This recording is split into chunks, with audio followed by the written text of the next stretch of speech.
Ayan, dumidilim na naman. Nalibang na naman po kami mga lods. Ayan. So, sa ngayon, gagawa na siya ng balag. Yan, gumagawa na siya ng balag. Kasi may malaki-laki na ng konti yung upo. Tapos, yung mga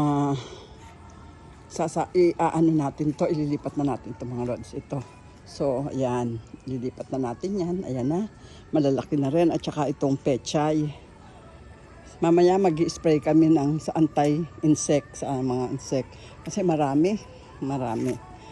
Gabi daw nun. Ito, gumawa ako yung mga pechay doon. Kung nakita nyo kanina, dito natin ililipat. So, bukas na ng umaga yan. Ito, naayos natin to. At nakapagdagdag tayo ng kangkong sa gawi doon. Kangkong, talbos, kangkong. Yan. So, yung aking hobby, ayan, busy siya sa paggawa ng balag. Yan, medyo matibay daw gagawin yung balag kasi nga daw malalaki daw ang nun, ang bunga. Yan, busy siya. Dahon pa lang nun, kalahating kilo na. Dahon pa lang daw, kalahating kilo na. Nadinig nyo naman. Yan, ito.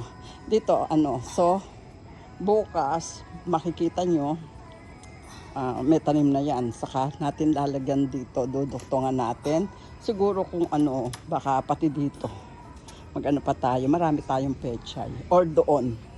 Ganon. Marami tayong pechay mga lods. Ayan. Ngayon, ito yung balag na nakaabang naman ang balag dito sa upo. Yan. Apat na puno yan. Loobin mabuhay. Ayan. May upo. So, ano pa yung nandun mong iba? Pipino? Upo. O, tsaka pipino. Ayan, doon. Ayan. O, sige po, hanggang dito na lang. Madilim na pala. So, napakain natin yung ating mga alaga. Ayan. Si Bruno at saka si tsaka si Wally. Ayan. Okay, hanggang dito na lang po. Bye-bye.